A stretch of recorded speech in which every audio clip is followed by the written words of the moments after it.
마태복음 7장 13절에서 29절까지의 말씀을 제가 봉독하겠습니다. 좁은 문으로 들어가라. 멸망으로 인도하는 문은 크고 그 길이 넓어 그리로 들어가는 자가 많고 생명으로 인도하는 문은 좁고 길이 협착하여 찾는 자가 적음이라. 거짓 선지자들을 삼가라. 양의 옷을 입고 너희에게 나오나 속에는 노략질하는 일이라. 그들의 열매로 그들을 알지니 가시나무에서 포도를 또는 엉겅퀴에서 무화과를 따겠느냐. 이와 같이 좋은 나무마다 아름다운 열매를 맺고 못된 나무가 나쁜 열매를 맺나니 좋은 나무가 나쁜 열매를 맺을 수 없고 못된 나무가 아름다운 열매를 맺을 수 없느니라. 아름다운 열매를 맺지 아니하는 나무마다 찍혀 불에 던져지니라. 이러므로 그들의 열매로 그들을 알리라. 나더러 주여 주여 하는 자마다 다 천국에 들어갈 것이 아니요 다만 하늘에 계신 내 아버지의 뜻대로 행하는 자라야 들어가리라. 그날에 많은 사람이 나더러 이르되 주여 주여 우리가 주의 이름으로 선지자 노릇하며 주의 이름으로 귀신을 쫓아내며 주의 이름으로 많은 권능을 행하지 아니하였나이까 하리니 그때 내가 그들에게 밝히 말하되 내가 너희를 도무지 알지 못하니 불법을 행하는 자들아 내게서 떠나가라 하리라.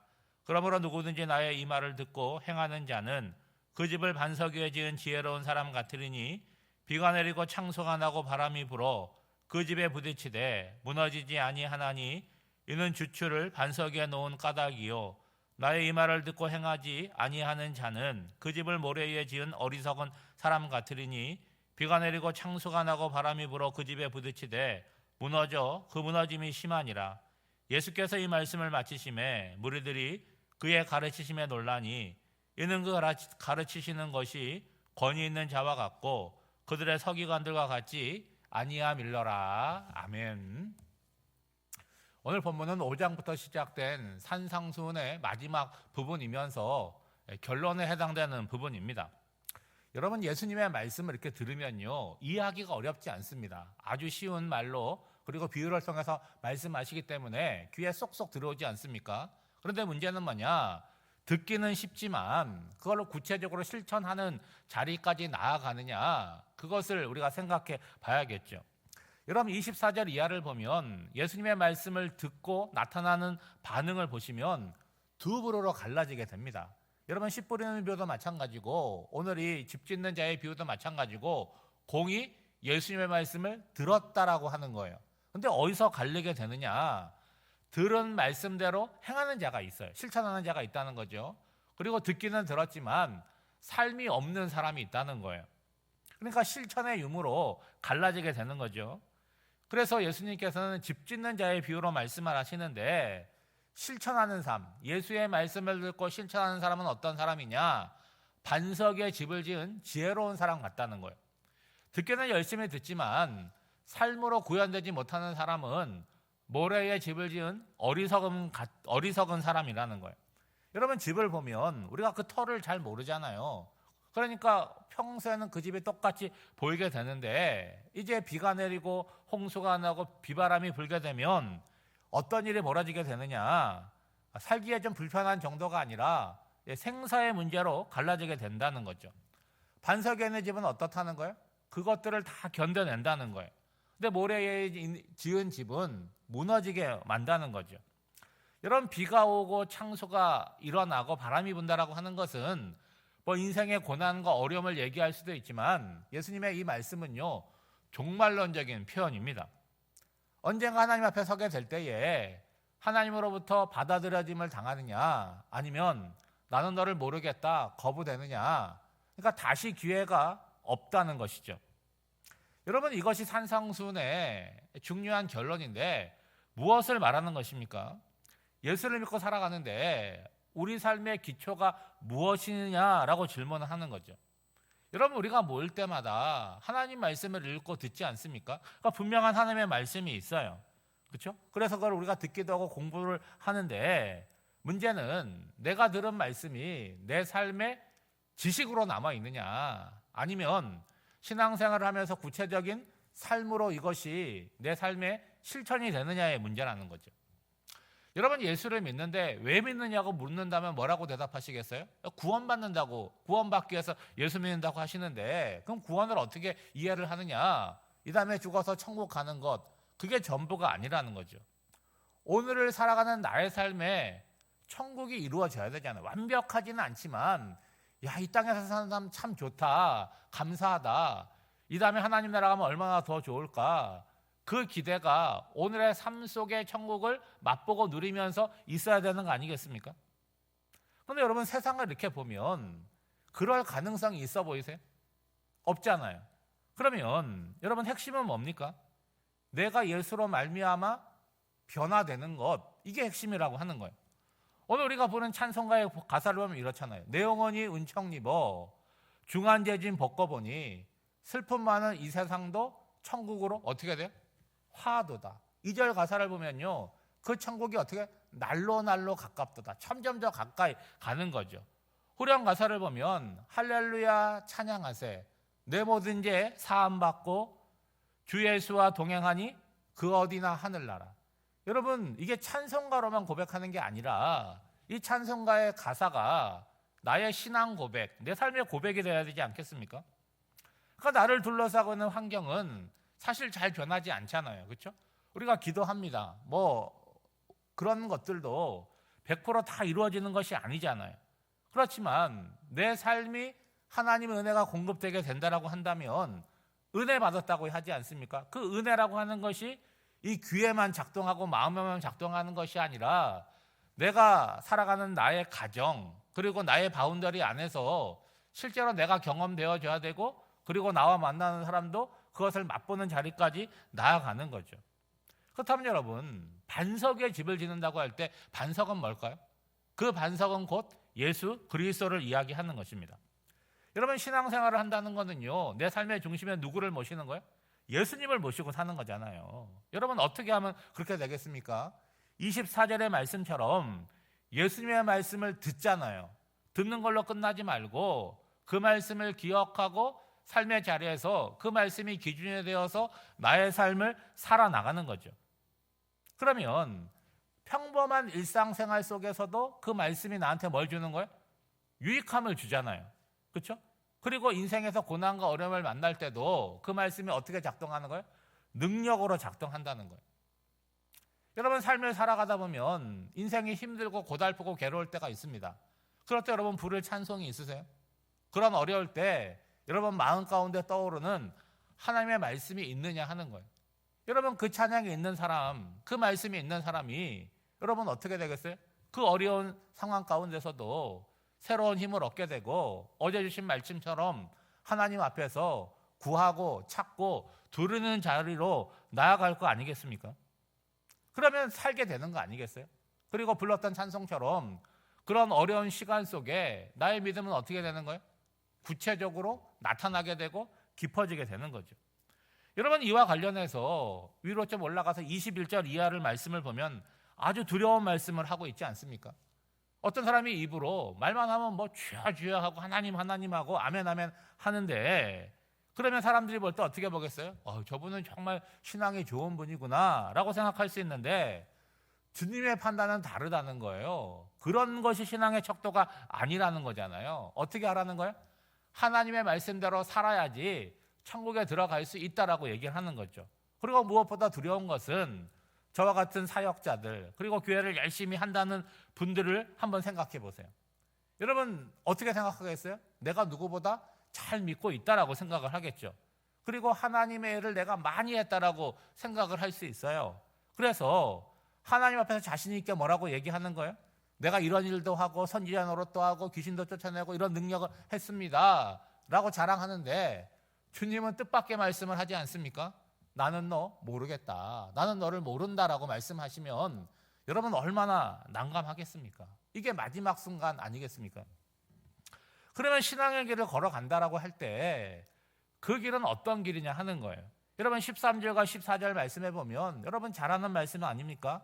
좁은 문으로 들어가라. 멸망으로 인도하는 문은 크고 그 길이 넓어 그리로 들어가는 자가 많고 생명으로 인도하는 문은 좁고 길이 협착하여 찾는 자가 적음이라. 우리 성경은요 길이 좁고 협착하고 넓고 이렇게 번역을 했지만 이거는 무겁고 억압이 있고 그런 의미를 담고 있습니다.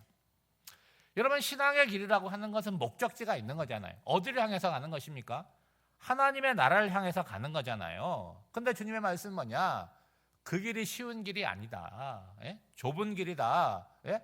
그리고 넓지 않다는 거예요. 그러니까 애초부터 그 길로 갈 수 있는 사람의 숫자는 많지 않다는 거죠. 여러분, 누구나 길을 간다고 할 때 여러분, 좁은 길로 갈 사람 누가 있습니까? 다 넓은 길로 가지. 그리고 크고 화려한 문으로 들어가고 싶지, 고개를 숙여서 들어가야 될 좁은 문으로 들어가고 싶은 사람은 없겠어요. 그렇지만 여러분, 문이 크냐 작냐, 길이 넓으냐 좁으냐, 여러분, 이것도 판단의 기준이겠지만 그건 아주 작은 부분이잖아요. 우리가 어느 길로 간다고 할 때 중요한 건 뭡니까? 그 길을 통해서 가는 목적지가 어디냐, 이게 중요하다는 거예요. 자, 문이 크고 화려해요. 그래, 그 문으로 들어갔어요. 길도 넓고 그 길로 가는 사람들이 많아요. 근데 도착해 보니까 어디예요? 멸망이에요. 그리고 그 문이 멸망으로 인도하는 문이라고 한다면 여러분 어떻게 하겠습니까? 반대로 문이 좁아서 허리를 숙이고 들어갔어야 돼요. 길이 협착합니다. 가다 보니까 내 주위에 사람도 없는 것 같아요. 외롭게 갔습니다. 그런데 그곳에 도착해 보니까 그것이 어디예요? 생명으로 인도하는 문이고 길이었다는 거죠. 여러분, 산상수훈의 결론과 연결해 보면 반석 위에 집을 짓는다라고 하는 것, 그건 여러분 많은 수고와 어려움이 있는 거 아니겠습니까? 반대로 모래 위에 집을 짓는다라고 하는 건 아주 수월한 일이에요. 마찬가지로 우리가 본능적으로 선호하는 것과 하나님의 나라는 다르다라는 이야기를 하고 있는 거죠. 여러분, 예수를 믿고 복을 받는다라고 하는 것에 대해서 우리는 다 알고 있잖아요. 근데 문제는 뭐냐? 그 복이 구체적으로 무엇이냐 하는 거예요. 건강의 복, 물질의 복, 복이 맞죠. 근데 그것만이 복의 전부가 아니라고 하는 거예요. 여러분, 예수를 믿어도 고난이 있고 어려움이 있고 인생에 그 어려움들이 있지 않습니까? 그런 어려움들을 세상 사람이 만날 때는 어떻게 되겠어요? 낙심하고 낭망하겠지만 우리는 어떻게 합니까? 그런 시간 속에서 하나님의 뜻을 알게 되고 마음의 평안과 믿음의 성숙을 이루어낼 수 있게 된다는 거죠. 그렇게 되면 우리에게 뭐가 생기겠습니까? 분별력이라고 하는 거 생기는 거예요. 그러니까 세상적인 분별력이 아니라 신앙적이고 영적이고 말씀의 기준으로 하는 분별력이 생기게 되는 거죠. 그러면 모든 것이 다 오케이가 아니라는 거예요. 내가 갖고 있는 신앙으로 판단하고 분별하게 되는데 오늘 말씀에 보면 선지자들이 있어요. 근데 어떤 선지자가 있냐면 양의 옷을 입은 거짓 선지자들이 있는데 그것을 구별할 수 있다는 거예요. 여러분, 양의 옷을 입고 있다는 것은 모든 사람에게 어떻게 보인다는 거예요? 양으로 보인다는 거잖아요. 그러니까 이 분별력이 없으면 양이구나 생각할 텐데 그 속에 뭐가 있는 거예요? 나를 해칠 늑대가 있다라는 거예요. 그러니까 분별함이 없으면 어떻게 되겠습니까? 다치게 되고 상하게 되고 신앙의 자리에 나와 있지만 문제 속으로 들어가겠죠. 그런데 무엇으로 분별을 하겠습니까? 그들의 모습으로는 분별할 수가 없잖아요. 왜냐하면 양의 털을 쓰고 있으니까. 그리고 그들의 하는 말은 얼마나 달콤하고 얼마나 귀에 잘 감기겠습니까? 그걸로는 알 수가 없다는 거예요. 뭘로 알 수 있다는 거예요? 그들의 삶을 통해서 나타나는 열매를 통해서 알 수 있다는 거잖아요. 여러분, 20절 말씀에 보면 이러므로 그들의 열매로 그들을 알리라. 여러분, 겉으로 보면은 알 수가 없다는 거예요. 어떻게 알아요? 함께 지내보는 시간을 통해서 아는 거예요. 그것이 금방 드러나는 사람이 있고 한 몇 달 있다가 드러나는 사람이 있고 1년이 지나서 드러나는 사람이 있어요. 내가 아무리 주의해도 내가 어떤 사람인지 함께 지내보면 다 드러날 수밖에 없다는 거예요. 예수님께서 분별함의 기준을 주셨는데 열매를 보면 안다는 거죠. 왜냐하면 아름다운 열매를 맺은 나무는 뭐예요? 좋은 나무잖아요. 여러분, 사과 보고 그 나무를 보면 사과 나무인지 알지, 사과가 안 달려있으면 그 사과 나무인지 어떻게 알겠습니까? 열매를 봐야지만 아는 거예요. 그러니까 누군가에 대해서 너무 좋다, 그 너무 성급하게 판단을 내리지 말고 그를 통해서 어떤 열매가 맺히고 있는지를 시간을 갖고 찬찬히 살펴볼 수 있어야 되는 거죠. 사랑하는 성도 여러분, 올해 우리 교회 표어가 예배가 삶이 되는 교회 아니겠습니까? 여러분, 예배가 삶이 된다는 건 뭡니까? 오늘을 살아가는 나의 삶에서 하나님의 나라가 경험되고, 예? 그리고 언젠가 하나님 앞에 설 때에 하나님으로부터 착하고 충성된 종이라고 인정받고 받아들여짐을 받는 거 아니겠습니까? 그럼 오늘 한 날도 여러분이 살아가는 삶의 모든 내용들이 뭐예요? 내가 어떤 나무인지, 어떤 사람인지 나 스스로 드러내며 살아가는 삶이 아니겠습니까? 여러분 축복합니다. 오늘 한 날도 여러분의 삶을 통해서 내가 하나님이 기뻐하시는 좋은 나무임을 열매를 통해서 나타내는 저와 여러분이 되시기를 주님의 이름으로 축복합니다. 기도하겠습니다. 사랑이 많으신 하나님, 오늘도 새날을 주시고 말씀과 기도로 시작하게 하심을 감사드립니다. 좋은 말씀을 듣고 은혜 받는 것에 그치지 않고 우리의 삶에 말씀의 열매, 은혜의 열매들이 맺히게 하옵소서.